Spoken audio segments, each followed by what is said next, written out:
I wish upon an herb. When the yellow dandelion flower goes to seed, they make cottony puffs that scatter with the wind. Pick one of these puffs and hold it in your hand. Then close your eyes and make a wish with all your heart and mind. Now open your eyes and take a deep breath. Blow as hard as you can, thinking of your wish. If that parachute-like seed blows away, all of it, then your wish will come true.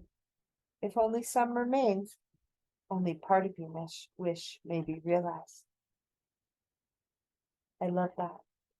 When we take our breath and breathe our life force into our wish, we have to take care to make sure we breathe deep and strong and breathe all of those seeds out into the world so that they can be planted.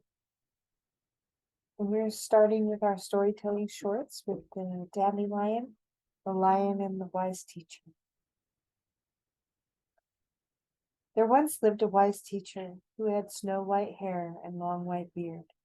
His friend was a lion with a golden curly mane. Daily, the teacher shared his knowledge with people who came for his advice, and he taught them. The lion rested by his feet and basked in the wise man's lap. One day, a terrible illness struck the country, and many people and animals were sick. The lion fell ill with the disease, and it was great pain all day and all night. The wise teacher tried all of his remedies and his knowledge, but nothing helped. The lion was dying, and teacher felt tremendous grief. In another part of the land, a cruel magician discovered a cure for the strange disease. But he did not want to share it with anyone. And when he heard about the sick lion, he had an idea. Traveling to the wise teacher, he offered to heal his lion friend. And joyfully, the teacher accepted and offered to reward the magician with whatever he wished. A magician said gleefully, "I agree to heal the lion, and in return I ask that you give up your life." He believed that after he healed the lion and the wise man was gone, he'd be the most famous person in the land. And the teacher was very sad about this offer, but he cared more for the lion than he cared for himself, so he agreed. And the magician pulled several dark roots from the secret plant out of his bag, and he cooked a tea for them. And he made the lion drink lots of tea for several days, and soon that lion was well again. Returning to the teacher, the magician claimed the wise man's life. With one last loving look at his dear friend, the lion and the magician replied, "I'm yours."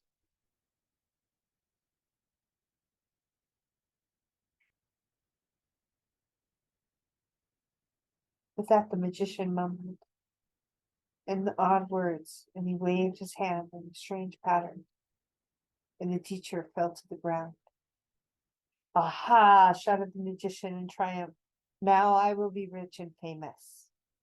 And then he cured the lion. He heard the magician yell those awful words of triumph. And he leapt the magician and completely swallowed him up.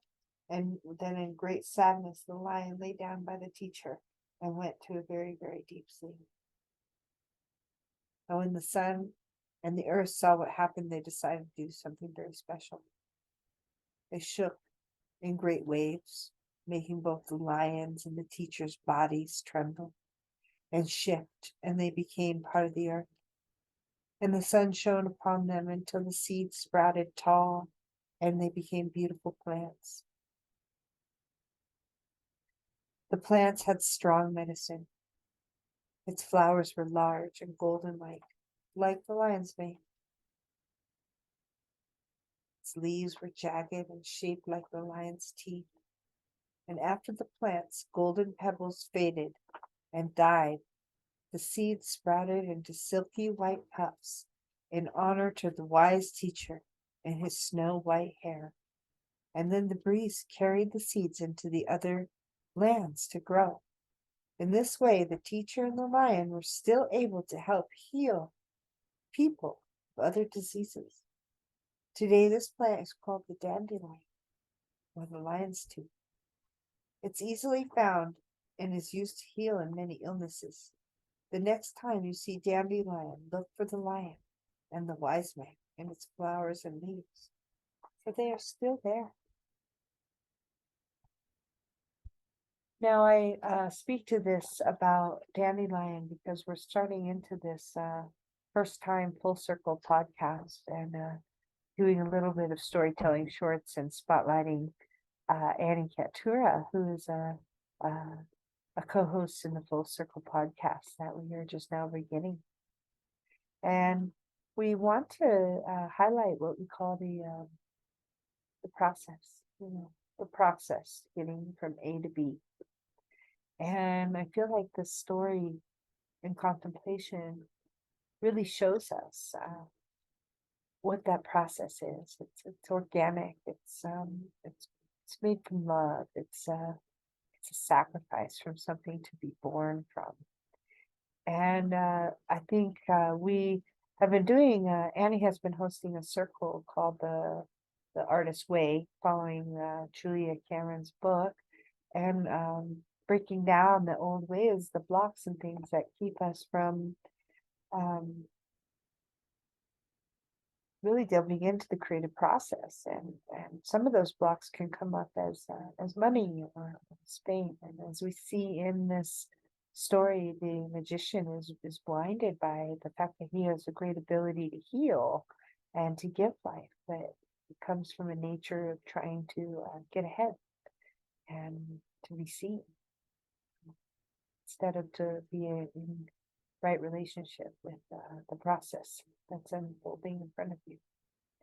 And so even though he has the ability to give healing, he himself is devoured by his malintent. And I think some of us fall victim to that when we come into the process of not having enough to fulfill our dreams or to even enter into the creative process. It's destroyed before we even enter in. And Annie and I are talking a little bit about that. What it takes to open your business, to let it grow organically, to put that effort in, that love in, that great sacrifice in, so that the earth and the sun, work their withering ways and allow the gift to transform into seeds and beautiful flowers and healing roots and white puffy seeds that float out into the world and share their teaching.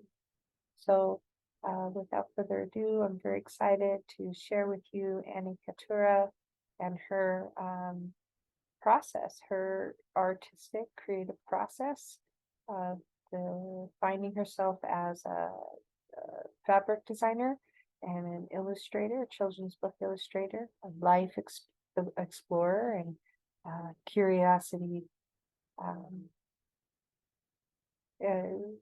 experiencer. And she talks a little bit beginning here about starting in her Artist Way group that I'm a part of, and several of us from around the world getting together, speaking of synchronicities, going through Julia Cameron's book, and really removing the blocks that keep us from releasing our dream into the world. And this first full circle podcast with Annie and Tara is spotlighting Annie Imogene and her fabric works and her illustrations. And I'm going to pass it on to you, darling.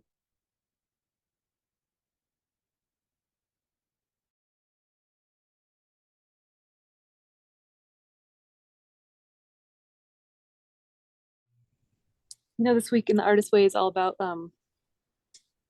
kind of like it's like money week where we record how much money we spent, and we like kind of dispel the myth that money's going to bring the pleasure and the happiness, which is, there is some truth to it in my personal opinion, but she challenges us to give ourselves a luxury. In the book, she gives the example of like somebody who was like, would never buy raspberries at the grocery store because they were too luxurious, too expensive, they're too good. And then she buys the raspberries at the grocery store, and looks at it and is like, wow, this little luxury was like just it just blew her mind, like it made her feel so different. And so I kept looking for my little luxury, and I was writing my artist pages, and this was like out of my mind at this point. And I was like, oh, I just wish I had the luxury to take this class. And then it like popped in my head, the luxury, that's the one you want. I'm like, no, I'm looking for the $4 luxury. Like, Couldn't be this one. not this one. This one's scary. This one's too expensive. This is the fine line between reality and scarcity thinking. Like, this is like, is this scarcity thinking or reality? It's reality. It's expensive. Yeah. Like, it's gonna change like how I consider what my kids can do for the summer camps, or what. It's a big amount of money, so it's something I have to think about. Anyway, me and Mike talked it over, and we decided that I'm going to do it, and I'm pretty excited. So that's great, and it's a class. So I've been trying to build my portfolio since January. That was my goal. Of January was to put my portfolio on my website and start licensing, or like at least seeking licensing opportunities. I'm still working on that. It's nearly March. And I'm learning a lot about portfolios, and I'm learning there's a really big gap between where I am and where I want to be. Starting to see that. And this class is all about that. It's all about my journey to make my portfolio with the help of the British art agent Jahan, that I love and think of as a kindred spirit, even though she probably doesn't even know me by name. I think she just has a lot of values that I also share. And she's been doing this for 30 years. So I feel like she could save me a lot of effort and trial and error of like trying to see what works and what doesn't, which would be great as well, you homeschool your kids too. Time is precious, and I need some shortcuts. So Awesome. That's amazing, Annie. Congratulations for that. I mean, that's a big step. And I love how the Artist's Way and this chapter, we were ahead of it a little bit. We were coming right on it on our last talk, about just money and finding the little things. And I love that this process helps you make those decisions that take you forward. and it's cool to do it in a group, because it's not just me. There's somebody else in our group doing it too, which inspired me even more. And Tina's taking a class, and you've been taking classes, and it's just, there's a bird, squirrel. And it's like, we rise by lifting others, and being in a group that lifts each other up and goes through this process together, and we can, discuss our issues, whatever they are. But together we can be like, you're better than that. You got this. And to take those steps, and to trust ourselves, and to believe in ourselves. I think it's cool to do it collectively. Yeah, and it's not even like we're trying, we're just checking in with each other and sharing what's already happening, and the validation is supportive. Yeah, that synchronicity is like we're all going through it at the same time. It's cool every week. I know. I stopped at the hot springs. Was my little luxury. I was like, I'm doing this, and it was so nice. And I'm just like, yeah, whether it's a big life change or a small life change, I think that is the essence of the process, right? It's like being really settled that, in the contemplation is just as much as the action. And one of the things I thought was really cool that you brought up there, and you said, we are going to take this class. And So your husband's a big part of this circle, any too, Team Annie, and we're supporting you, and of course the whole circle is supported by you too. But let's just Team Annie for a second, right? And how cool is that your husband is so supportive of that, and he believes in your dreams as well. And I mean, we're talking about taking the shortcuts. It's like not really, right? You've been doing the process, you've been doing the work, and now it's like an investment in you. And going forward, I think let's share just a little bit to have some context. What do you do? Me? Art. Art, a little more Art. than art, Art. right? So you have a couple business names. You had a few businesses in your life, and they kind of all have come together in a few different perspectives that have led to something quite unique. Yeah.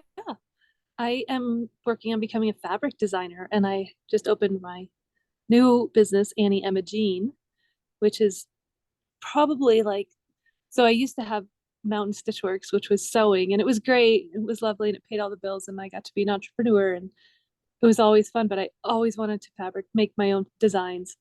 And And so Stitchworks was a sewing company, right? And he now, has a sewing service. and that gave Yeah, you love for fabric, which, by the way, your fabric designs are amazing. thank you. Yeah. So Emojine was born. Yeah, and she's still being manifest. I'm just as anxious to see what it becomes as maybe you are. I don't know. So it's fun. It's a process for sure, and um, I'm just enjoying it. I'm trying to um, manifest it and make it happen. And you've taken this big step to build your portfolio. And what are the kinds of things that you create in your portfolio? Like what are the kinds of things that you create that encompasses also all your vast knowledge of folklore and lineage? That's one thing I just want to say. Your name has a deep meaning as well. I'm always thinking about um Imagine from John Lennon, the way that you spell it, and it just like it has something deeper too when it goes with the logo. And I'm wondering if you would share, because it hits me home. It hits me home. Um, so I was on a walk one day and I was listening to that song, and I've been on this process of, like what is it to have a brand, and if you're gonna if you want to license your company or yourself, you establish a company, and then you have a brand tone, you have a brand, you have a name, you have brand colors, and that's kind of where I'm at right now with that, and a logo. So when I was in logo phase, listening to John Lennon and this image, which had been like coming around, I wanted something that was unique to me and what I do. At first, what I do, like I had a snowflake with paintbrushes and a pencil and um, a needle and thread, all the things that I like to use. And my friends are like, try a trowel, or how about a flower, or what about a snowflake? And so I was trying all these things that were about like kind of like the tools that I use or what I like to create. And I realized that that wasn't so much what it was about for me. Like, yes, I use those tools, but you'll also find me using charcoal on the side of a river, or, any number of tools. I love tools. They're really fun. Um, but it's more for me about like ideas. And I read I think it was called Big Magic by Elizabeth Gilbert. Love that book. And she talks about this book that she had pretty much written in her head, and she had it all out, and then she just never wrote the book. And then she met somebody who wrote the book, and she was like, "That's my idea," and they had this interaction. And now they're friends. But She talked about, and I agree, ideas, they're just kind of like floating around out there, and we share them, right? And we can interact with them for a time. Um, and I loved that idea. I just love the idea that there's ideas out there and that I can choose to interact with it for a while in my art or whatever way that I choose to.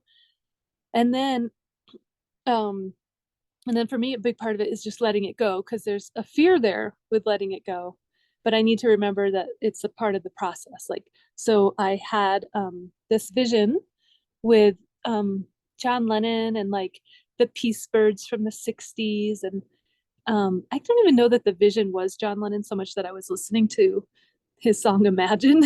I just love it, and his other songs too, which is like, what a thoughtful, kind person. Just really relating to that, um, and the birds. And I realized that I wanted my logo to be about the process and about what it is for me and unique to me. And so I thought about a hand, I thought about a silhouette and a cameo, like those old fashioned necklaces that grandma used to wear with the um, like carved ivory or whatever it was that they carved. I don't know. Um, and this came about where I would just do my own silhouette with birds. And, the birds took many different forms, and hopefully they'll end up out there somewhere in the world at some point. But I came up with that logo and that vision from there. So is that thorough? Yeah, and I forget are they called the Gilmore Girls or something? The little necklaces that have the ivory pendants of the women that you're talking about. Is that what they're called? I don't know really anything about them except that my grandmother wore them and she gave me like necklaces and rings with that. And I was like, that's so feminine. That's so not me. What are I you talking felt about? the same way. And now I'm like, wait a minute, I should have kept those. They're so sweet. I And kept mine. They're still in the bag. and now, so the image of your logo, just to paint that picture of all of that peace, and the birds are flying in her hair, and the she's just sort of in a process. And that's, I think, what I think we're going to call this show the process.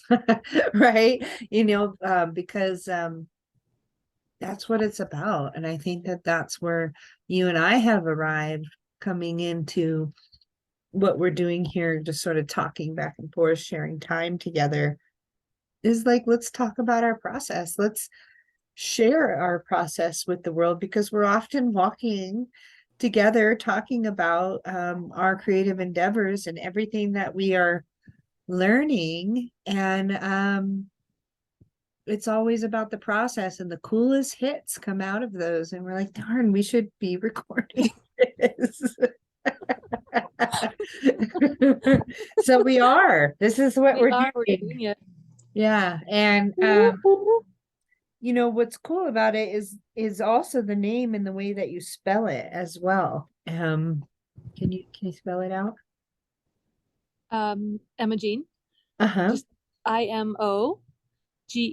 And so it has that word gene in it. And then Imogene. Do you want me to tell you why I do. I want to hear all about the way that, because it's so cool. I like I've always liked the name Imogene, and I was looking for I'm pretty outdoorsy. I like hiking and skiing and climbing, and Colorado's my place. And there's not a lot of feminine names out there in Colorado places to choose from.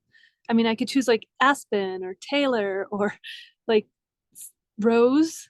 Ruby was good. I liked Ruby, but I'd already chosen Imogene when I thought of that one. But I like Imogene because there's this pass that I like in southwestern Colorado, called Imogene Pass. And it's just remote and rugged and beautiful, and it is feminine because it has that name. And I was also pleasantly surprised to find out that Imogene in Gaelic means girl or maiden or daughter.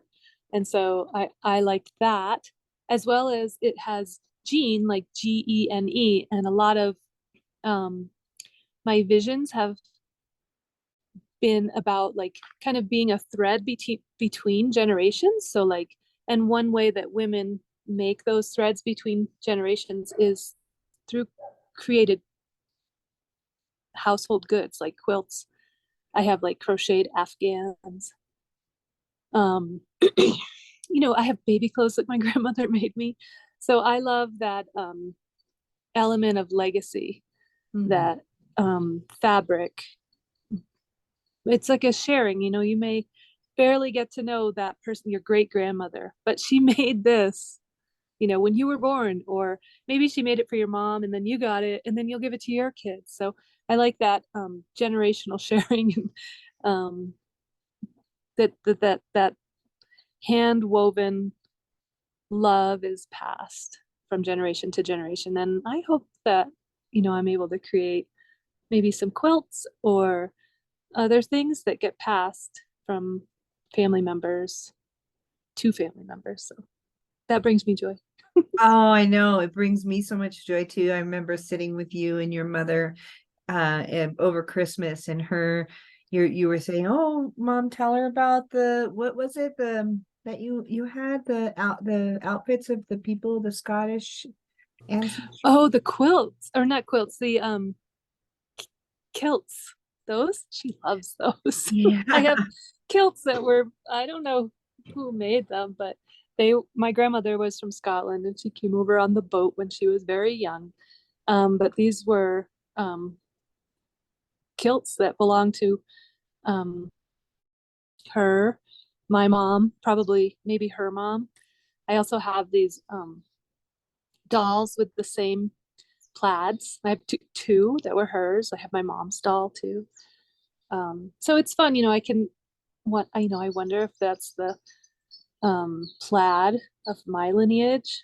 Aw. Haven't gotten the chance to look it up yet, but that I do have those connections, and I still have the hope of researching and learning more. Yeah, remembering where we come from, and too, like they become like dolls, and we wrap our kids up when they're sick. I got my grandmother's quilt. There was a lottery when she had passed because there's too many cousins to get them, and they're Wow. all my aunts and my mom all got a quilt that she made, and there was one left over, and I was just new. They said everybody put the nieces' names in the hat, and I just knew I would get it because I also value the lineage and the legacy of things, and I'm gonna wrap my kids up in it when they're sick, because that's Grandma Flo coming in, and she's putting her wings around, and there's just a deeper connection to things. And I love that about your work, and specifically your patterns. Now I know you did a lot of sewing and stitching, and fabric's just been cool. Fabric has been just such a part of your life, and it's also led you down a lot of like underground, unique, rogue kind of pathways where the inspiration has birthed somebody in the world that I feel is really unique, and unique in her expression, your expression, by the details and the thought processes that you put in. You're not just creating a fabric design, you are watching how your children interact with it, and putting that into it. You are taking things that are happening on your boating trips, and all of the skiing trips that you do with your children, because you're an amazing homeschool mom, and bringing those elements in along with these lineage pieces. And it's just such a bridge, and you've created a nice way to now weave a tapestry that can go to all sorts of different families, like has a wider reach now, right? Because Imogene could be a household name. I could really be connecting with the richness of somebody who values lineage, legacy, plant lore, children, I can value that in my own home and be inspired too, you know, by healing and medicines and I know you that way. So I want to share uh that's how I see your artistic prints and your skill with watercolor and everything. It's just such a beautiful process to witness, and how many people you inspire by, you know, just you know, would dare say you have these and I want to say grassroots, but how about tree roots, you know? These are these tree roots that are that grow community. That's cool. Thanks, Tara. I love hearing your vision. It's really sweet. And I have like, you have little spirals around you with like I can see them in the light from I've been drawing these acanthus scrolls. I finally adopted them to my own style, and there's a little lupin. It's like looping around your head. I Oh, can see it because I draw it on this iPad. oh, It's how so cool. It's weaving in with your little plants right there. So the I grooves think I on your visually see what you're saying. Yeah, it's just like, you know, because I draw with the Apple Pencil sometimes, and yeah, they're just right there. That's so cool. Yeah, so you do digital as well as paint, huh? Yeah, I'm learning the digital world and um trying to it goes back and forth. Digital is hard. It doesn't you know, I just got these new markers and this new premium printer paper. It's so amazing. It's like smooth to the touch. And then I have these Tom Brown markers and they're or bow markers, and then they're just so perfect. I'm doing calligraphy with my kids, so I got them to do that. But I'm like, wow, these draw so nice, and so I draw them on paper, and I thought, oh, it'll be. I'll just trace it, or you do this image trace thing to get it to become a vector, which is different than a pixel, and it can be expanded, made bigger, or made smaller. So, you know, that's how billboards happen and stuff. I don't know if you kind of have to think about it a little bit, what size you want it to be.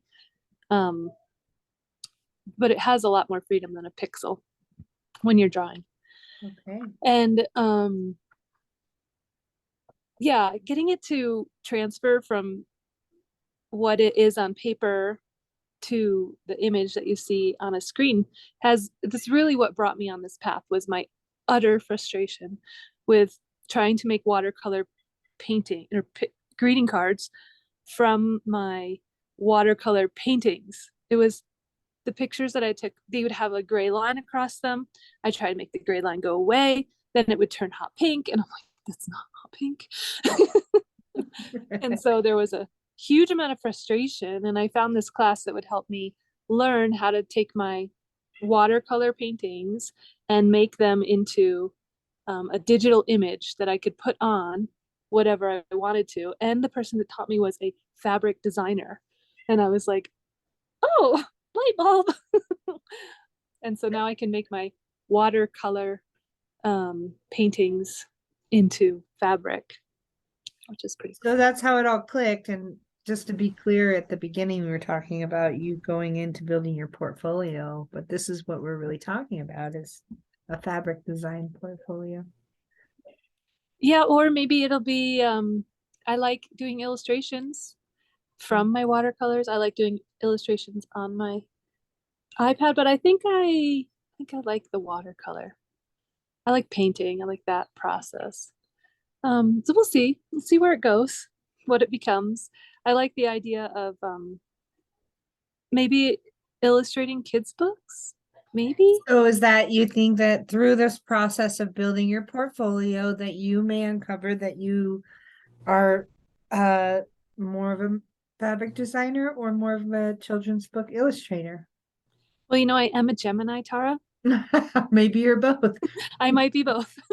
Um, I would love to talk a little bit about the full circle, but where so you designed our logo and I read the story at the beginning of this, and I'm just want to connect in with you about your vision about the logo. So just to be clear, we're doing something together, and in the future, we're going to be talking about a lot of different things, whatever comes up. The process has been the focal point of this talk. And I really wanted to highlight you, Annie. You're my friend, and I want to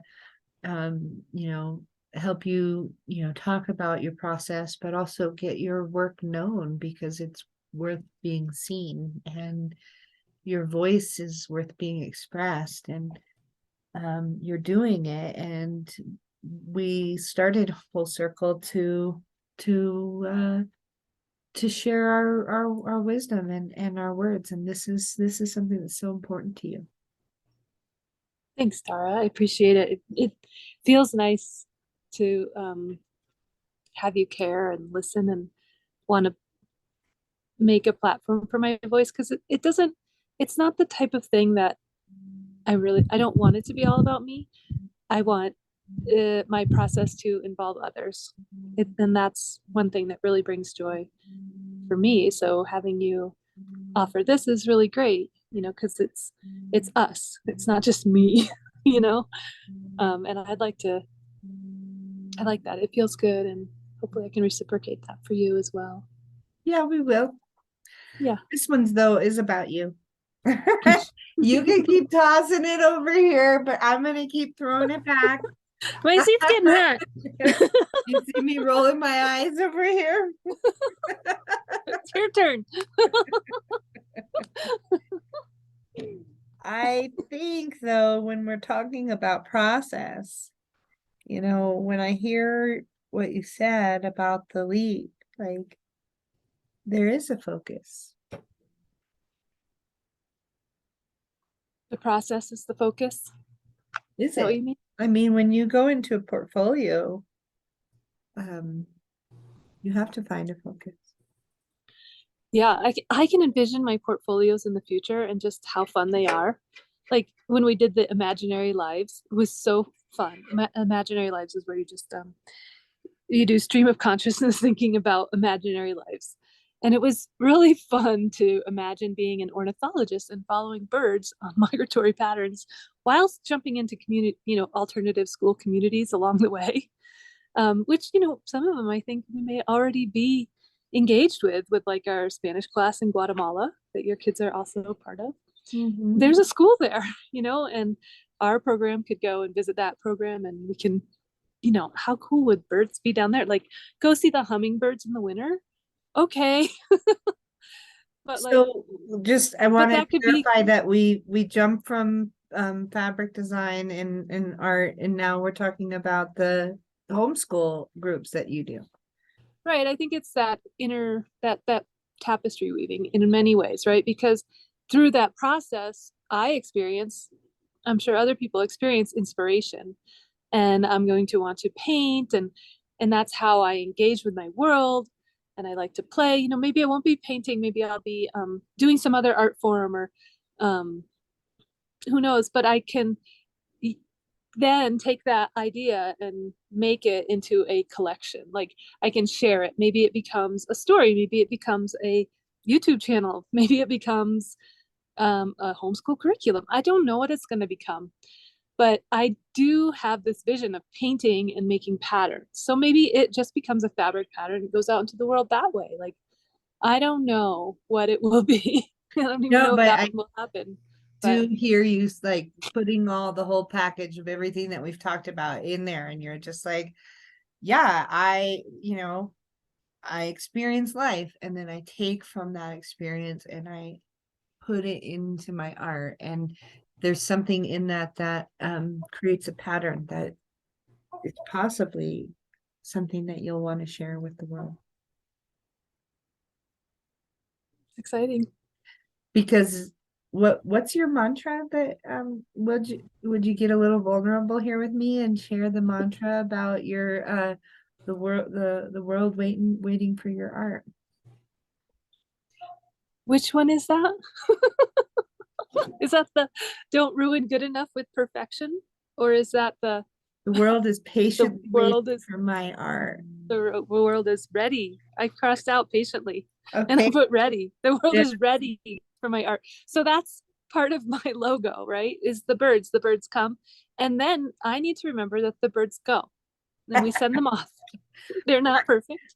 And there may not even be, when is art finished? Right? Mm. Like, can we just not, or, like, it doesn't have to be complete to go and become a palette for somebody else. Essentially, that's what fabric design becomes. It becomes a palette for the next person. And so, how can I give the next person as many beautiful colors, the brightest, most wonderful palette in the world? Not in the world, but can I participate and be part of that palette development for other people? I think that's Heck just so yeah. fun. And it just is like passing, it's just passing it on and being like, dude, this experience, your turn. Well, I have sat at your Christmas table, and we'll see that in a small little edited video that we did about elderberry, which is pertinent to the story of Elda, and just the process of all of it, and having fun with each other, and creating the solstice gifts, the Christmas gifts, the magic that has to be a part of that, and the arts and crafts embrace the magic. They're a vehicle for magic, and I have so enjoyed coming to your home and sitting at your table with the fabric pattern of it's the poinsettia, right, that you did, and just at the hearth of all the little things all the little textures that you tend to in your life. It's it's quite genius, and it's quite inspiring. It lights up little things, and so we had a lot of fun doing that, and every time I see your work, I'm always reminded of that hearth fire and what you do in your natural life and weave in your natural way that other people can really benefit from feeling those whole designs and where they come from and the stories that are passed on. I think that your art is just going to find its way beautiful, and we're going to cover it, many times on this full circle. And we're going to look at the way that my art moves and how this is why we came together, because we sit in a circle way. We lift each other up. We share about each other's stories. And I think we are going to wind down our conversation today. And I look forward to you sort of cheering and supporting me on another one of these. And we can I just look forward to toss that too. the ball back and forth.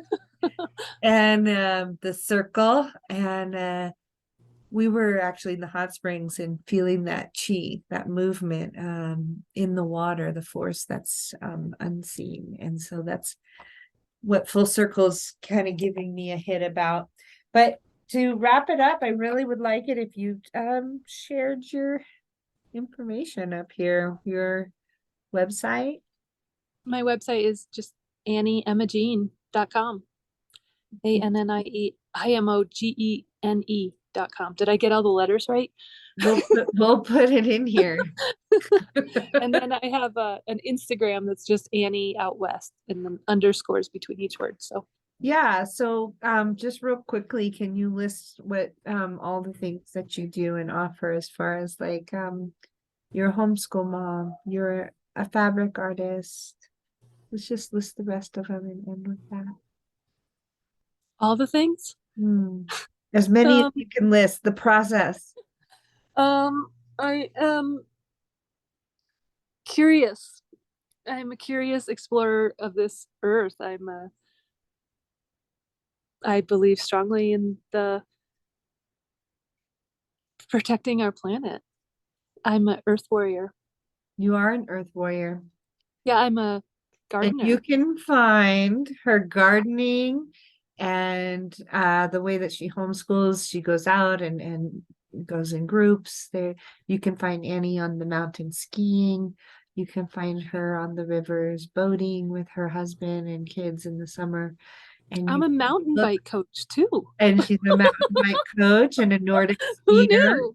And a pattern designer, and she crafts and explores with type, wood print, block prints, watercolors, digital, all the things, gardens, Yoga. I dyeing teach with yoga. plants. She's a Iyengar yoga teacher. I'm gonna just rein it Just- in there because I know you wouldn't say all those things. No. And every single thing that encompasses full circle for Annie, you can see it on her Instagram.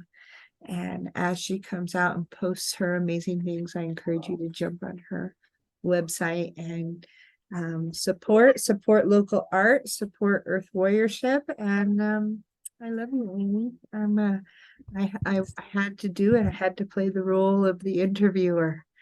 You did it. I had to I'm- poke you a little. I'm anxious for my opportunity. I'm gonna read about it and I'm gonna like learn all about interviewing. I'm a I'm Leo. gonna call up Krista So I Tippett and love be like, this. I'm a Leo, so it soothes my ego, that's for sure. I like to connect and talk, and just to be clear, ego to me is not a bad thing. Sometimes it's the vehicle in which we move, and we get to be curious on. All right, darling, do you want to say anything about Full Circle, our upcoming, what we're gonna do it every 2 months? yeah, every with 2 months. And with the I moon. think, yeah, I love that idea of like setting our intentions at the new moon and then letting it come to fruition at the full moon. We'll see how that works in summer, but Yeah, so would you slow it down and end it for us here with the new moon blessing, seed planting? What you tell us. Well, I'm curious. the new moon is for me, the new moon is this time. Yeah, it's almost like before seed planting.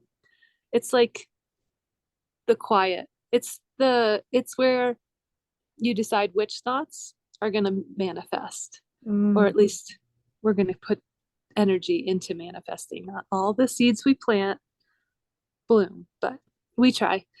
So during that time, I just like to kind of recap what happened in the last cycle and look forward to choosing which ideas and which